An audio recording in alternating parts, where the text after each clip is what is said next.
Acha, next question.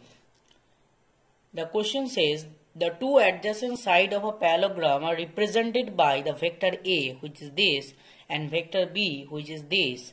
The magnitude of the area of the parallelogram is.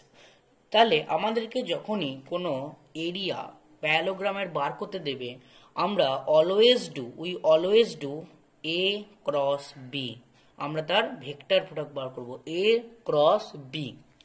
তো আমরা এ cross B বার করেছি, এটা জানা আছে, এটা হচ্ছে determinant form I cap J cap K cap.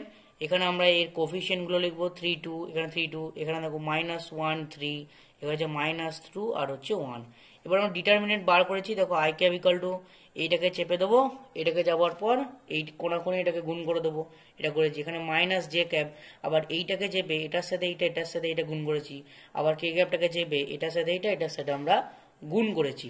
তো গুণ করার পর আমাদের রেজাল্টেন্ট এসছে 5 I cap minus 7 J cap plus 11 K cap. This is the resultant, মানে গুণ করার পর এটা এসছে। এটা ডিটারমিনেন্ট প্রসেস।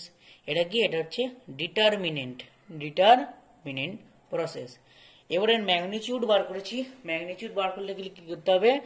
যে √5 square plus 7 square plus 11 square. এখানে স্কোয়ার যেহেতু করছি তাহলে মাইনাস হলো সেটা স্কোয়ারে পজিটিভ হয়ে যাবে, অর্থাৎ এখানে অ্যান্সার আসছে কত? √195 স্কোয়ার ইউনিট, অর্থাৎ the answer is option A.